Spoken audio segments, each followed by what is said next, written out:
Netanyahu, the Prime Minister of Israel, has recently spoken out about how basically what he said is that Israeli lives were lost because of the American embargo on Israel, embargo that he said ended with the election of Donald Trump, or rather, sort of inauguration of Donald Trump, meaning he is putting blame on the IDF losses on on Biden, on the previous administration. This is one of the things we'll talk about today. We'll also talk about how currently Trump is talking about how Hamas will definitely, surely disarm 100%, no doubt, as well as Rafah crossing is opening up during this weekend. And the big thing that I think is important that Israel will have no direct or rather on-site oversight. It will be instead Egypt and European Union that will actually have people on site. So we'll also talk about that. Welcome to the reality show. Joining me today are Anders Ingemarsson and Ia Reichel. Thank you guys for joining me today. And so I'll start immediately with this. We have a quote from Netanyahu. He said, "We paid a very heavy price in the war. Part of it is that at certain point we simply didn't have enough ammunition, and people fell, heroes fell. Part of the loss of ammunition was also a result of the embargo." We also have a super chat from Bonnie. Thank you so much. And I'll go to you with that to you, ER. I mean, so he is trying to blame it on embargo, but this, to me, this feels like escaping responsibility. Even and I think this is true. Like I think there was ammunition that was stopped coming from the United States. I'm not 100% sure if it was even the kind of ammunition that Israel really needed. And then I think separately, much more importantly, there were many things he could have done instead. Especially if you don't have enough ammunition, you put an embargo on Gaza. That, like, throughout this whole war, there was at certain times, food or other supplies going into Gaza. If that was something that was changed from day one, we wouldn't be in this situation. But yeah, that's your prime minister. So what do you make of this recent story? Well, I call this Netanyahu speak. Netanyahu has this style and way of making statements in which his statements are factually correct. The explicit message is factually correct, but the implicit message is a little bit misleading and a little bit mixing up the context. So the statement is factually correct. Some of our losses was because of the embargo that the Biden administration applied on Israel. And it's not only in munitions, it's also in equipment.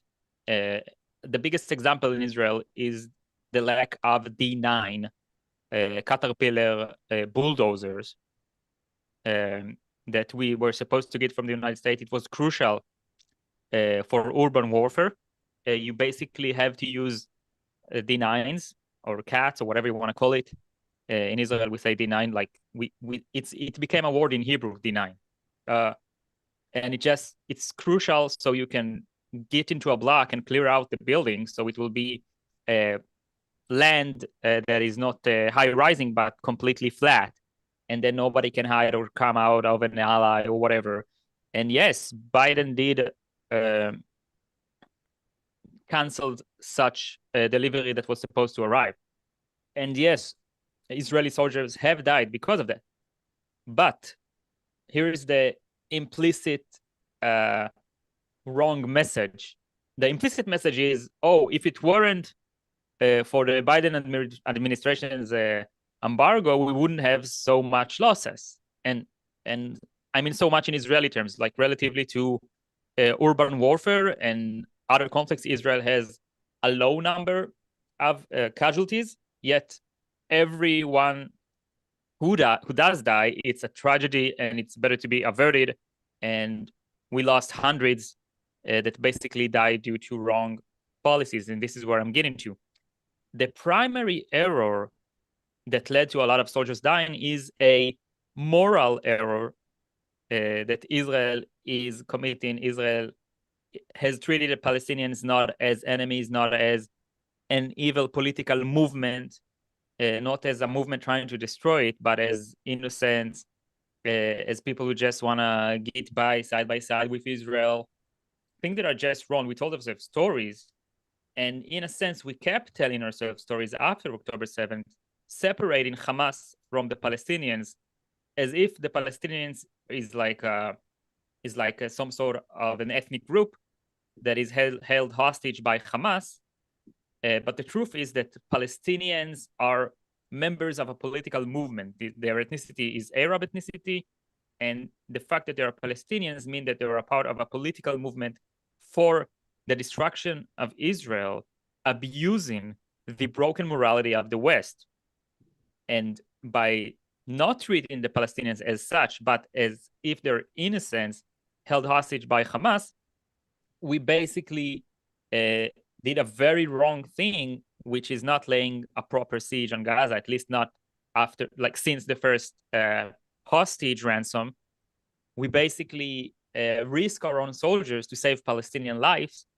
And in this context of our losses and the embargo is secondary, and the primary is us choosing this tragedy. I would say it's a tragic strategy of us sacrificing our soldiers for the lives of the Palestinians who wants to kill, rape, pillage, and loot us. So this is the primary error that Netanyahu has committed and is ignoring. Yeah, and now to go to you, Anders. When it comes to, Yair said Netanyahu speak, or generally when you even listen to some politicians, if you take their sentences or the things they say, especially if they are experienced politicians, on their own, they can kind of stand up. But once you put them into pretty much any context, they fell apart. So, even taking this like not lack of ammunition. But what was the Israeli PR strategy for most of this war? This is the most discriminate bombing.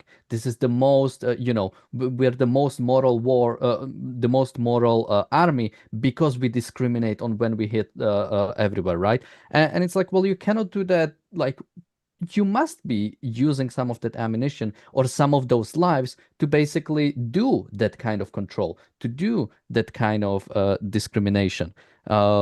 And here I would even say, to sort of build on upon what Yar said more, the morality of it, right? The fact that this, from the start, it wasn't about, or even this idea of discriminated bombing. It's about, we will sacrifice, Israeli lives, or even the risk. I mean, it doesn't even have to be like straight up people dying, even risking their lives for the sake of Palestinians who, again, have started this war. And this thing has pretty much never been recognized. Netanyahu, even a few months ago, has been saying we need to free Palestinians from Hamas. So, yeah, I mean, Anders, what do you make of general, I guess, both what he said about Biden and trying to blame Biden administration for some IDF deaths, and yeah, generally of the way this war has been fought, or the way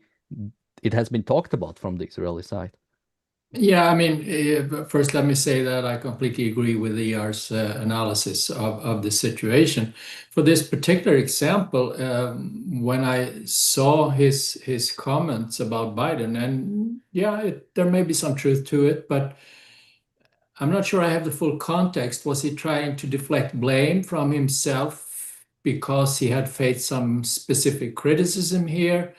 Or did he just pull this out of thin air and decided that now was a good time to bring it up? That's the part that I don't know. But I mean, this is Netanyahu, and as ER said, he's a master communicator in many ways, and kind of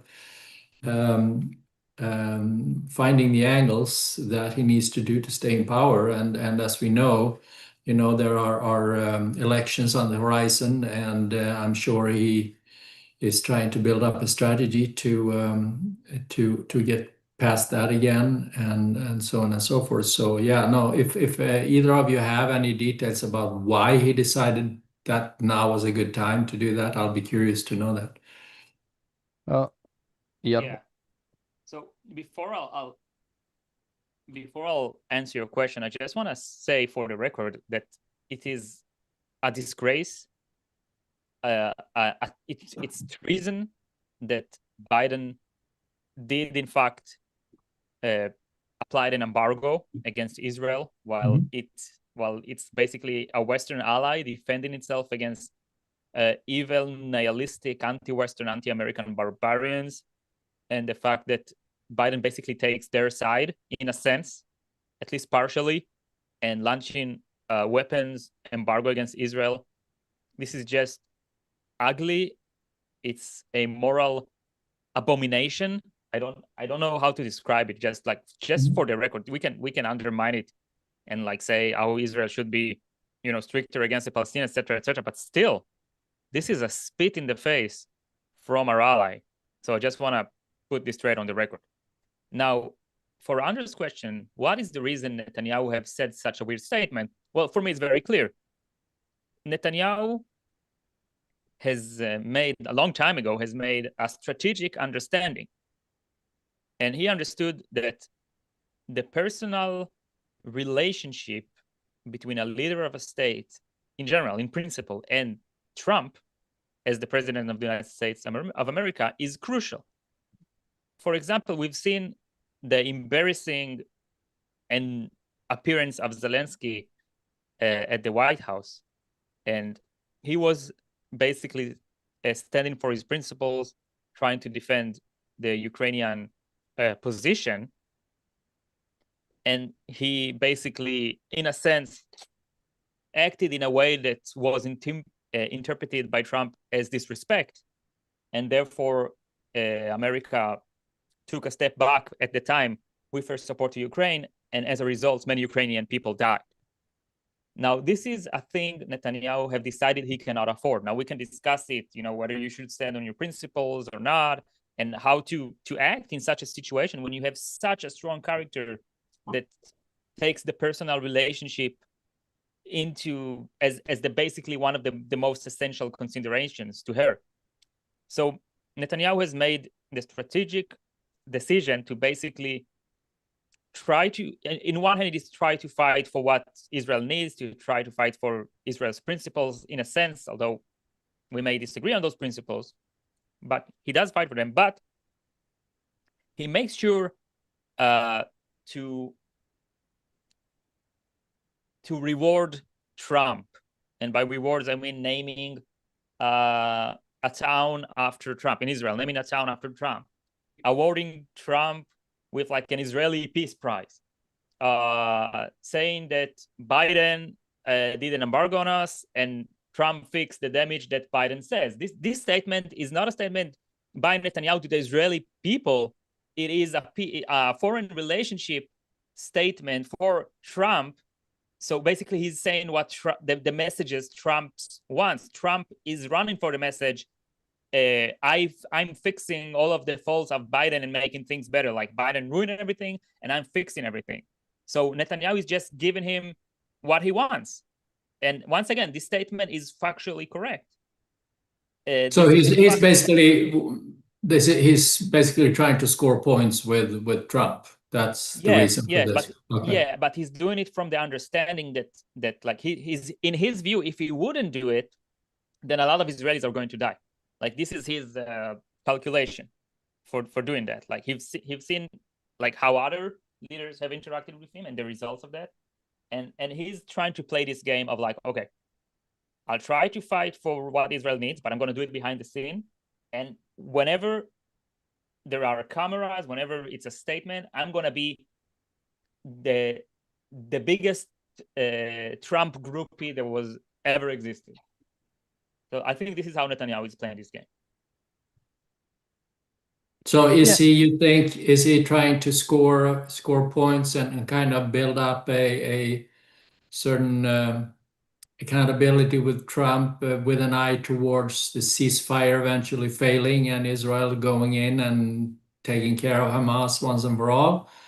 Or so the ceasefire situation is a game of liars.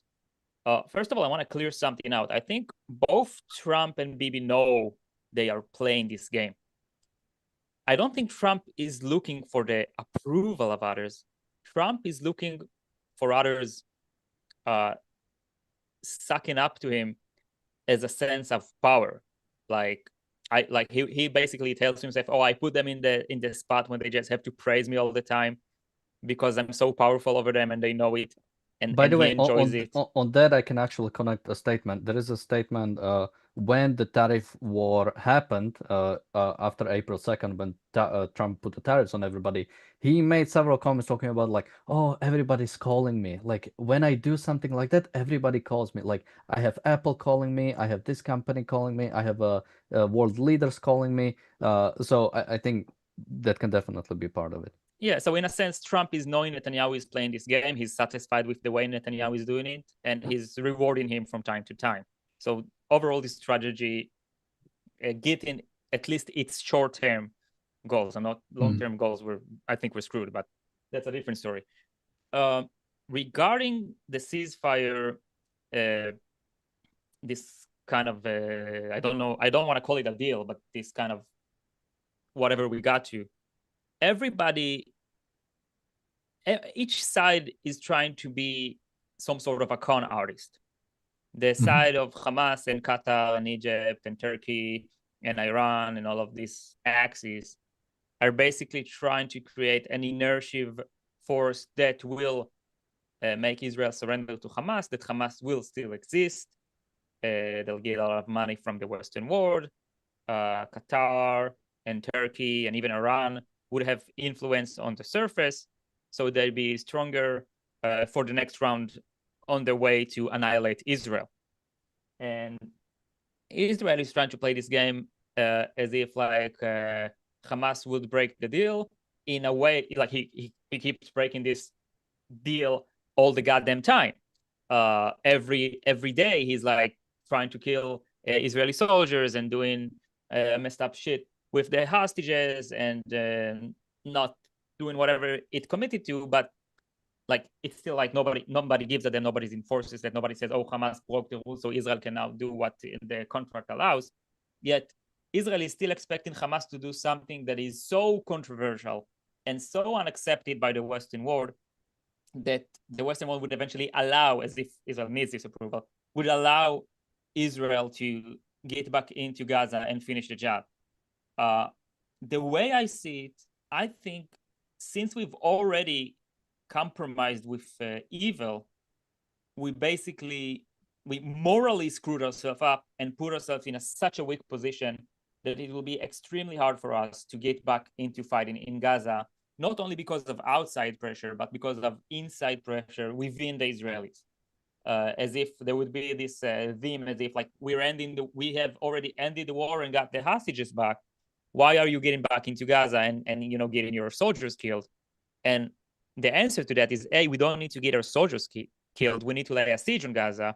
And B, we need to lay this siege to destroy this evil, the evil that committed October 7, that unfortunately some of the Israelis are now evading, in a sense, morally evading what have happened.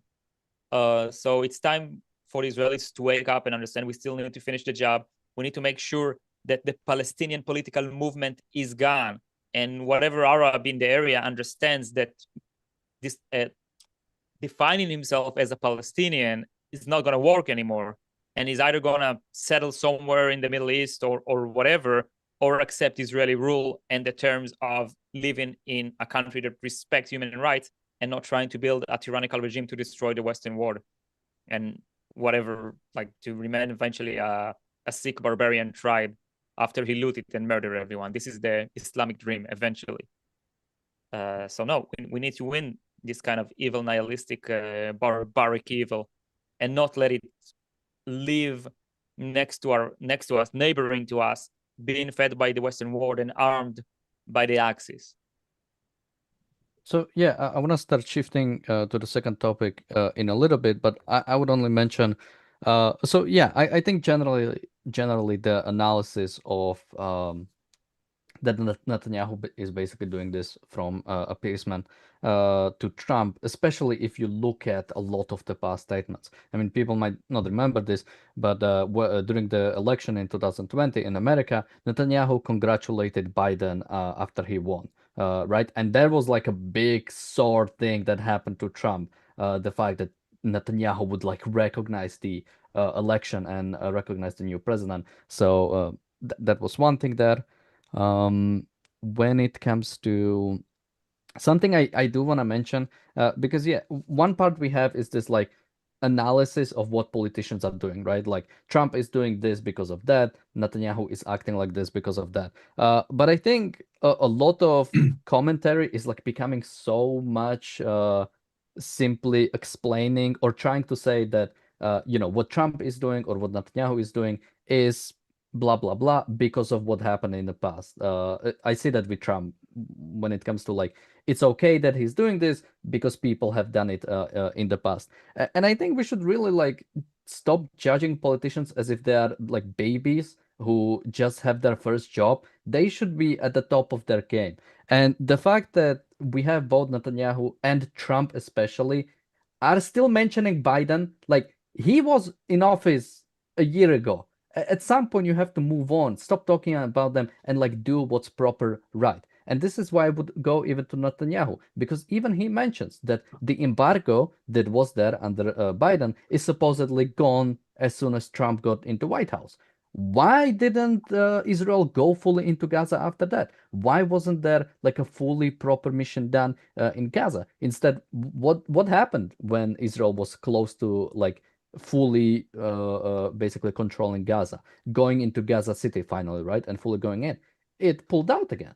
That wasn't because of Biden. Trump was in office. That was fully on you. And even earlier, right?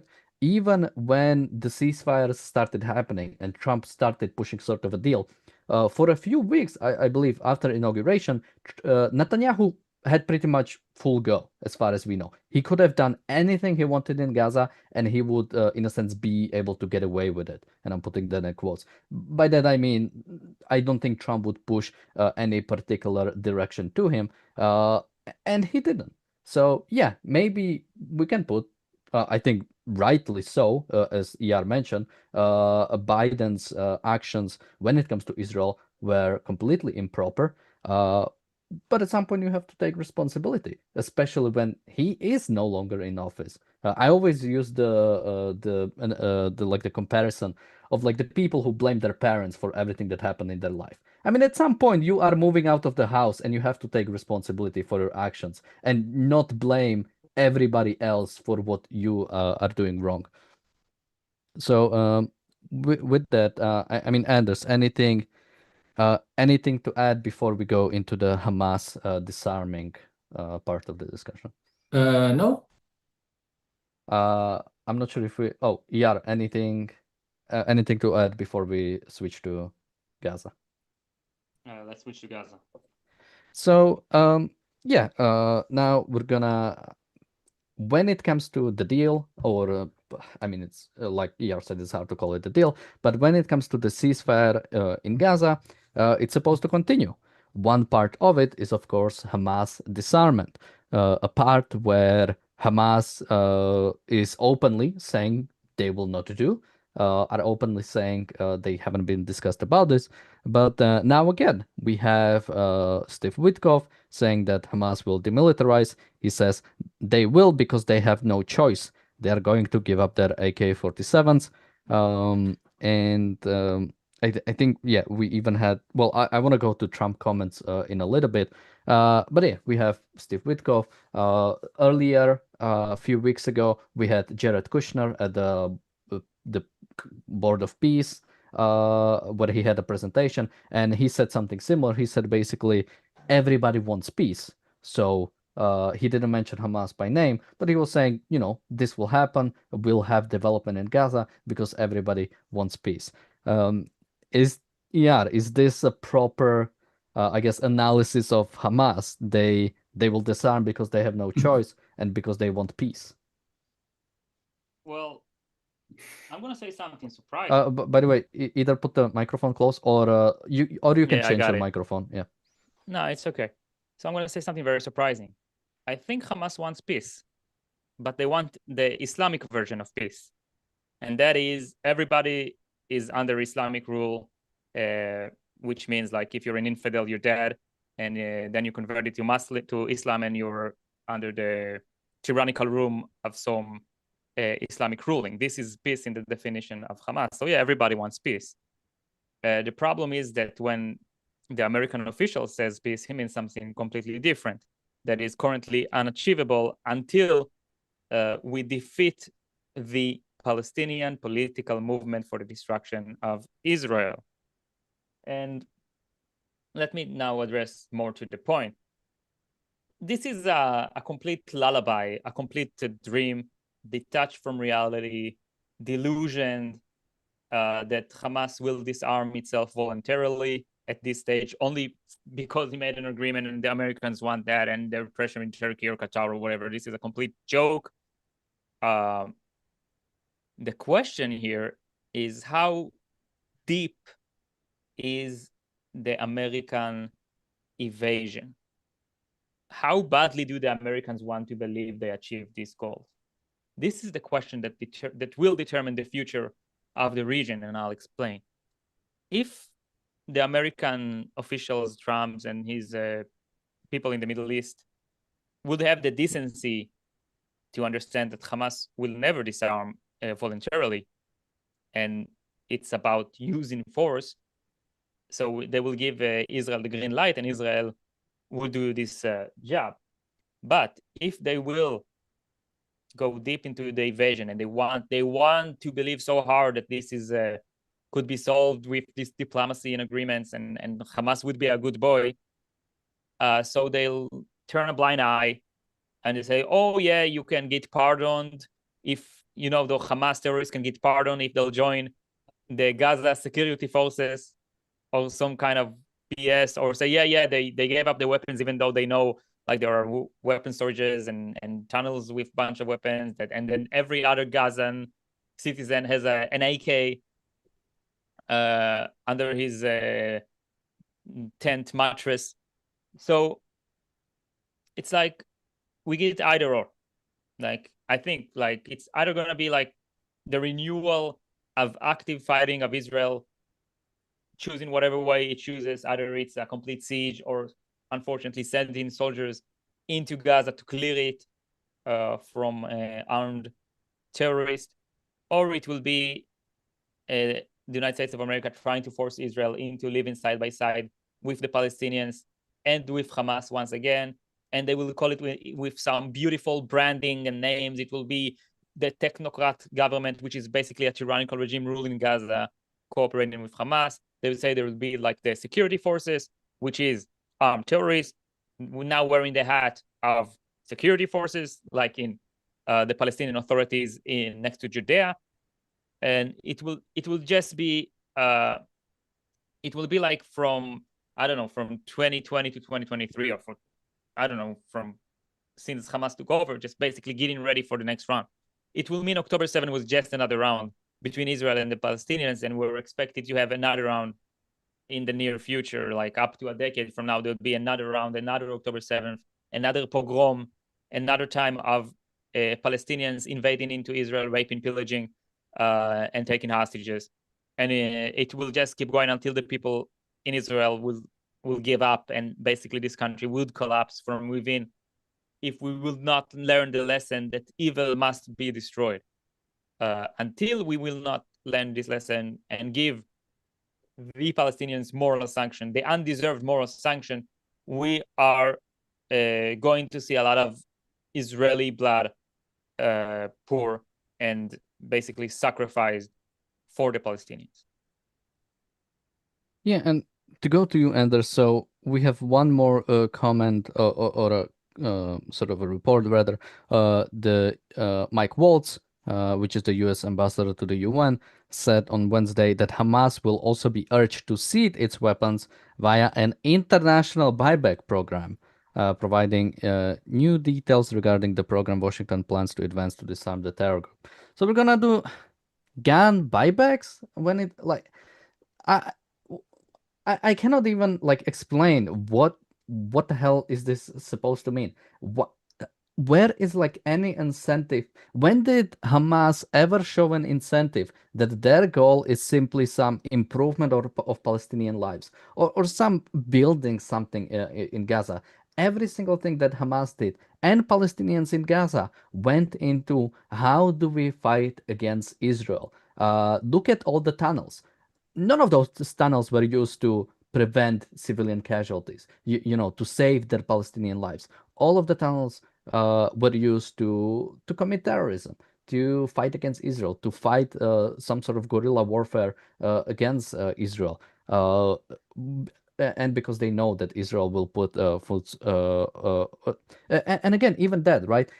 Hamas knows that Israel will sacrifice their own people and put people inside of Gaza. Hamas didn't have to really stockpile that much supplies because they knew that Israel would let more in, and of course they wouldn't supply any of that for their civilians, like we know the baby formula that they've hidden from their own population. So we like literally this is so disconnected from reality, and I want to put in one Trump sentence that I've seen that I found like actually disgusting. So Trump has said Hamas was a big factor in getting all of the hostages back. They found the dead hostages. Between Israel and Hamas working together, they got them back. I mean, Anders, what the hell is this? Well, it's Trump, right? So those things just come out of his mouth. I mean, he's and you're giving them too much credit if you think that they have a plan behind all of this. I mean, we're seeing this game of charades that basically is rooted in pragmatism, and you don't look further than your own nose in terms of finding principles. The only principle that applies is that there are no principles, and I mean Trump is the arch representative of that, as the head of the most powerful country in the world. And I mean, we're just seeing an extension of what's been going on for 50 years here. And unfortunately, I think ER said that long term we're screwed, or something. I don't want to put words in your mouth, but yeah, I don't see that there is anybody anywhere who is arguing for a more principled approach, and that is not putting a moral equivalence between Israel as a representative for Western civilization and the barbaric Islamic terrorists that are on the other side. And as long as that moral clarity is absent, we will just continue to muddle along. And yeah, we may have 10 years of relative peace, but and Hamas, yeah, they may want peace, the Islamic version, or at least they want peace so that they can start to rebuild and get ready for the next battle, whether that's in 10 years or 20 years or whatever. But it'll be like a festering infection that is not cured, and it will just continue as it has continued for the past 50 years. Yeah, and we also have a comment from the International Community of Red Cross, who have said, commenting about the last hostage, or rather last body that has been recovered from Gaza. It said, this marked the completion of a months-long operation that led to family reunifications and supported the implementation of the ceasefire agreement. The operation began in October with the release and return of 20 living hostages and 1,808 Palestinian detainees. I mean, it's hard to even read that word, especially when what hides behind Palestinian detainees are terrorists. That's what we're talking about. We've did few episodes where we talked about specific people that have been released. By the way, I think we've read like an Al Jazeera or even like some like crazy lefty pro-Palestinian article about it, where they said like what kind of people were released, and they tried to make it as if like innocent people were released or innocent people were detained by Israel, where with every single one of them, and those were the best pieces they could find, like you could absolutely see the reason why Israel would go after them. So I recommend people check out that video. But yeah, I mean, any comments from you about either the sort of Hamas sorry, Trump actually talking about Hamas playing a factor in the releasing of the hostages? I mean, what kind of um like what kind of moral perversion has to happen for you to like utter such a sentence? Well, I don't want to relate to the evil Red Cross or the international community or the pragmatists, because that would be easy. I want to talk about the Israeli angle and the Israeli error that led to this abomination. And the principle is that the good principle is that you need to get proper ends by proper means. The end does not justify improper means.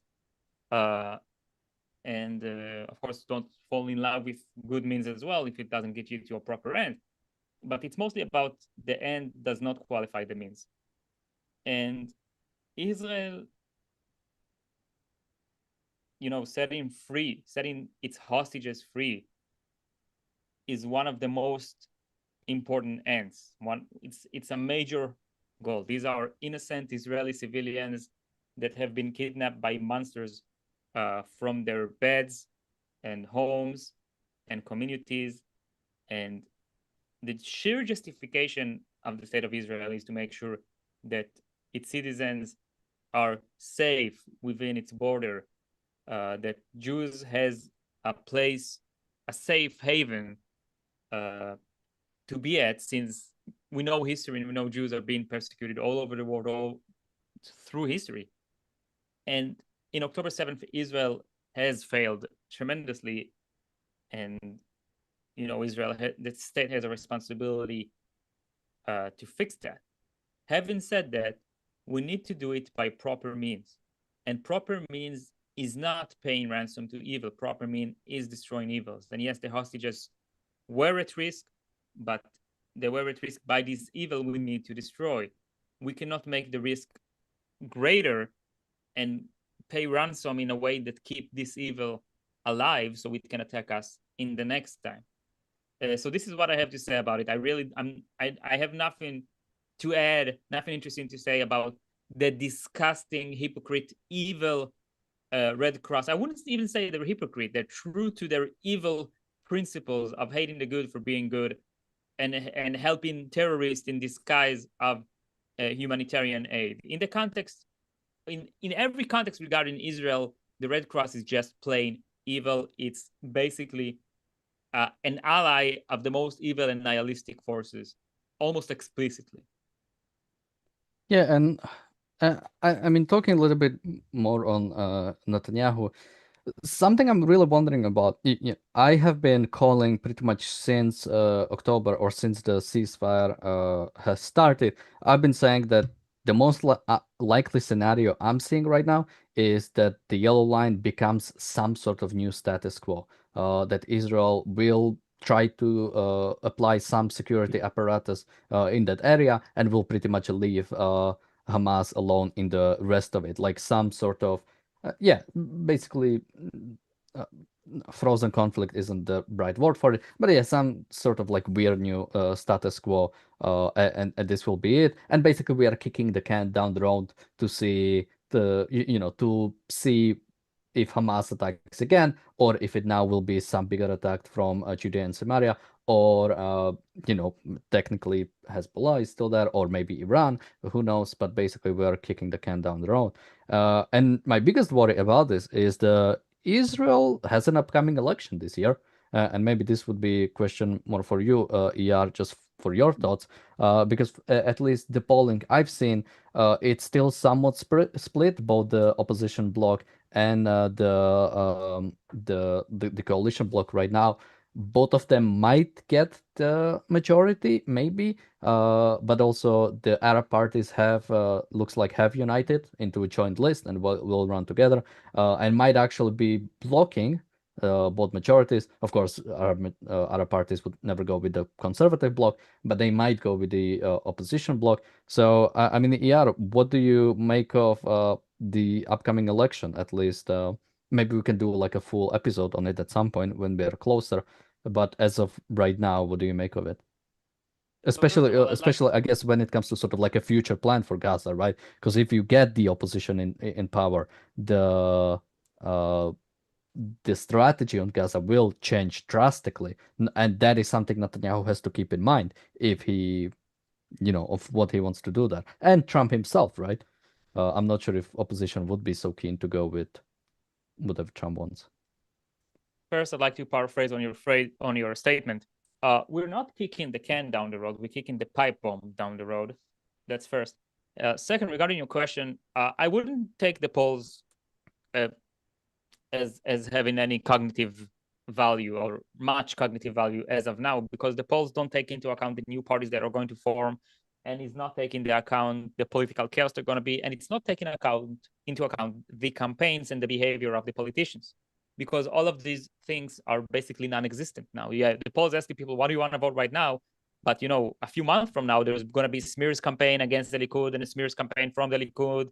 And it's going to be one of the most ugliest elections in Israel, content-wise, because everybody's going to bring up October 7th and the hostages and the trauma and all of the bad things we've been going through, and using it to gain unearned political tokens to gain power in the elections against their neighboring parties. It's not, election is not a fight between rivals. It's some sort of a fight between ideological partners, because you're mostly fighting for the people supporting your view. So like the party closest to your view is the biggest rival over the one who's actually might vote for you. So it's going to be a very ugly fight. I think Netanyahu is trying to get some grand finale with Gaza before the elections. I honestly don't know what's going to happen. It's very chaotic. There is so much dishonor among thieves kind of situation. Everybody's trying to screw everybody else and trying to have a better lie than the other guy and get the other guy's lie to explode on him and end up on top or whatever. It's just a weird game of mischief.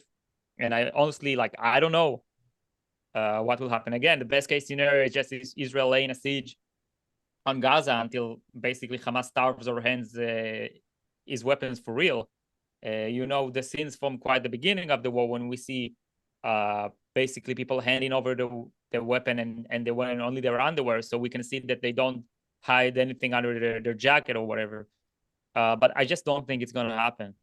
So I think we're going to be stuck in some sort of mechanism in Gaza that is bad. Even if we make the humanitarian zones, make an alternative hope for Hamas, then what? So then these guys will demand a state. So we're back to square one anyway. So it's either we take over this region and destroy these tyrannical powers over there, or we just screwed for ages. Anders, any comments on this, or can we move to the last topic? Follow-up question for ER, actually. So what's the general sentiment right now with the hostages being all home? Is it that, okay, we're done among the Israeli public, or is it that, great, now we have free hands to go in and clear out Hamas? Basically, it depends on your tribe. So the leftist tribe is like, okay, we're done, game over. That's good. We got the hostages back. We can relax now, back to normal. And there is the more right-wing tribe who's like, no, we need to finish this game. But even they are it's like the Bibi tribe. So they whatever Bibi will decide, it's fine. Even if Bibi will decide something that is horrible, they're they'll swallow the frog or whatever expression you can give to it and just, I guess, move on, kicking the pipe bomb down the road. Okay.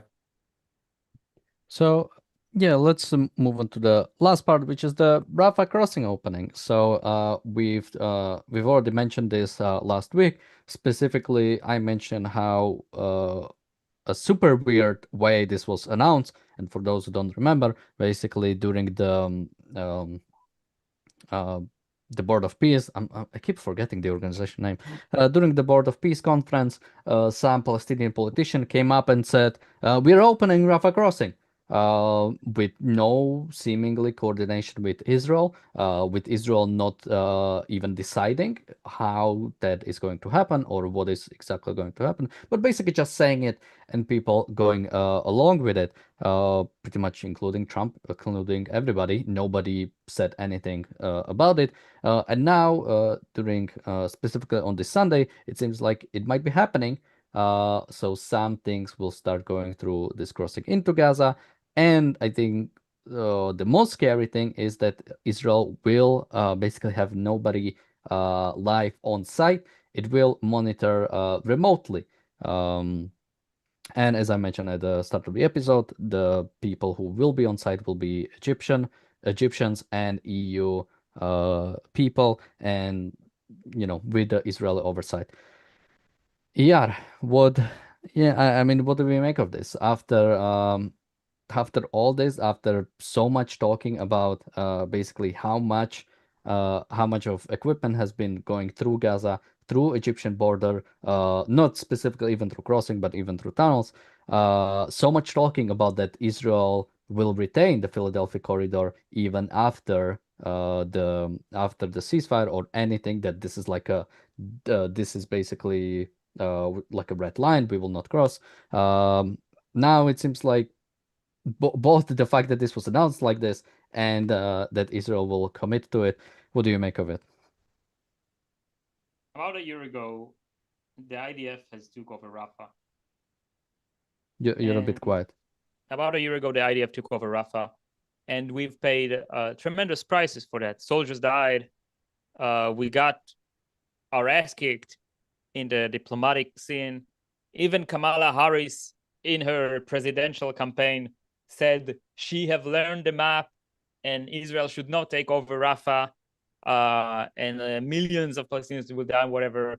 And we had to fight with Biden and with everyone, and we've paid tremendous prices. And what was the justification?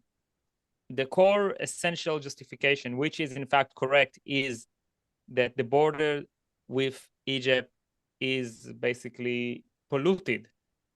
It is a funnel for munitions, fighters, money, everything that holds terror.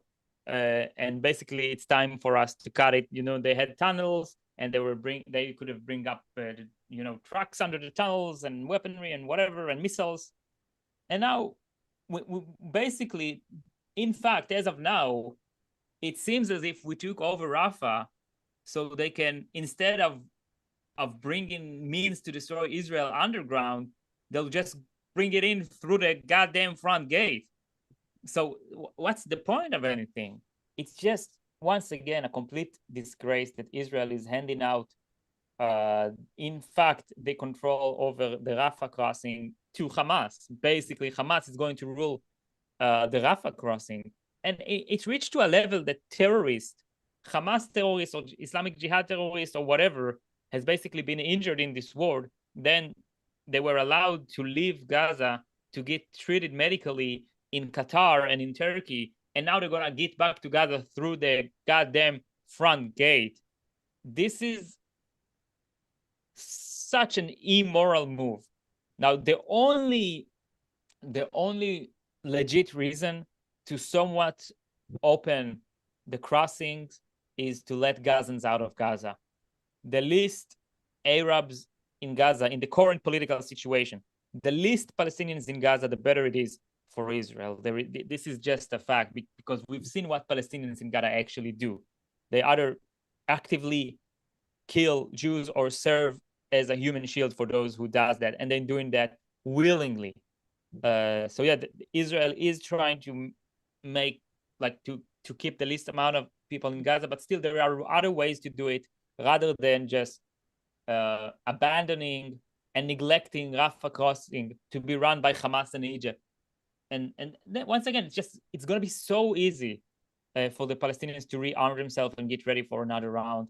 and commit more horrific things to Israel. And once again, we're just allowing this to happen, kicking the pipe bomb down the road. Yeah, and something important that has to be mentioned, that if this is the new way this is going to be, we are basically in pre-October 7th world. I mean, what is the difference between the way Rafah crossing will be managed from now on to how it was managed before October 7th? Because at that time, it was also Egyptian and sort of EU forces being on site, with Israel having some remote control. I mean, when I'm saying things, I see things like, oh, it will be more oversight and like more careful about what is going through. But I mean, oftentimes those are empty words. The fact was that October 7 happened despite whatever control Israel had over the border. So trying to return to basically the same situation, and with every single thing, we are basically just going into the same situation. I cannot see how this is preferable. I cannot see how Israel is like really conceding on so many things. I mean, I can understand that politically retaining Rafah crossing might be a problem, but I mean, whatever political fallout you might get, is it worth another October 7th like scenario, or risking something similar? Yeah, do you want to Be jump in a worse. bit? Yeah. I mean, Anders, what do you? Yeah, This yeah. is just another example of Israel being its own worst enemy, you know, because I mean, I agree with everything you say. It's unfathomable that they would ever give up this crossing, and this may be a good point just to reiterate my own opinion about this thing. And I know that it's not realistic in the current climate, but the only long-term solution is for Israel to occupy Gaza and you know, rule it with an iron fist, and slowly start to make it a better place to live, implementing property rights, and as the culture slowly starts to shift over a couple of generations, you know, you give people more and more freedom, but you know, they are the aggressors. And just like in the case of Japan and Germany after World War II, that's the model for how to handle Gaza. I know it won't happen, but you know, it's important to keep that perspective, I think. Yeah, and this is like very important because people often treat uh geopolitical situation as if there is no philosophy, there are no ideas. I mean, I recommend people checking out the Jared Kushner presentation about Gaza. It's like fantastical in like the true sense of the word. The clean map he used. Oh, here is where the nicest for the houses for Palestinians are gonna be. This is where the industrial centers are gonna be. This is where the port is gonna be. This is where the airport's gonna be. Like with complete disregard for like anything Palestinians actually stand for. And the separate point is like Palestinians don't have to, well, I think Palestinians in itself do have to, because that part is political ideology. But Arabs in Gaza don't have to commit themselves to terrorism, don't have to commit themselves to Islamism. It's a choice they make, and it's a choice that broadly that culture makes, and they can choose different. Again, trying to act as if it's some sort of predestined, like there is no other way but for Arabs in Gaza to act this way. I mean, when I visited Israel, I'm gonna be genuine, I cannot tell Jews and Arabs apart. I don't know, like they look the same to me. I mean, specifically like the Sephardic, they all basically look the same to me. It's there are differences in Arab cultures, between like Arab and Jewish culture inside of Israel. I mean, even if you look at voting patterns or even sort of generally, but broadly, the Arab people in Israel are civilized, are actually willing to coexist with Jews. That's not the same culture that is like in Gaza, and that isn't because somehow the Arabs in Gaza, the Arabs in Gaza and the Arabs in Israel are somehow like a different ethnic group that have like completely different values. No, those are basically the same people. The only difference is their upbringing, the culture they grew up with, and the ideas they commit themselves to. Yeah, any thoughts on generally like the sort of the culture? I think I've spoken about the culture enough. I have a different thing to say in this context that concludes this whole conversation. If Israel would allow any sort of self-governing for the Palestinians in Gaza, in fact, it means that Israel has gave the Palestinians the strongest weapon to destroy Israel and to annihilate it completely. And the thing that Israel would give to the Palestinians is the factual knowledge that they commit atrocities such as October 7th and get away with it. If we're going to give them that, in the long term, we lost. In the long term, we gone. Like it's just gonna keep going on over and over again, and each time would be weaker in our response. We have to end this. We have to end the Palestinian idea, the Palestinian political movements, and we have to demand them to stop identifying as such or use force, because this has long been so much time since it lost any legitimacy it should have had, or it deserved, like none. This is a political movement that have chosen to basically start the use of physical force. They are the ones who keep being aggressive and keep trying to kill Jews and keep trying to make it their goal just to kill Jews, and they just can't help it. You know, I just reminded of the story of the doctor that was taking care of a hostage. Like he got an order from Hamas to take care of that hostage, because for Hamas that hostage was a resource, and he just couldn't help it. He'd seen a Jew and he was like, okay, I must murder this Jew. So he just injected his victim veins with oxygen and murdered her. This is the kind of culture, this is the kind of political movement it is, and we must put an end to such an evil. This idea must die, and if it means that those who hold this idea at every cost must die, so they will die. This is the only way to get peace and progress and prosperity in the region. You cannot allow such an evil to exist. This idea must be annihilated. People can adopt new ideas.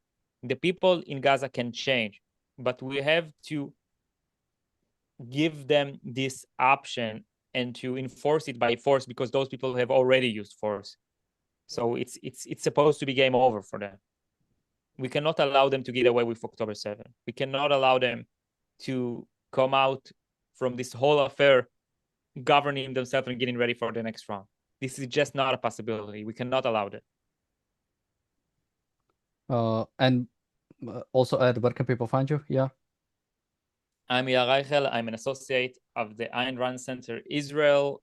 We have a YouTube channel, by the way, Ayn Rand Center Israel. We do live podcasts, reading Ayn Rand book and having meetups.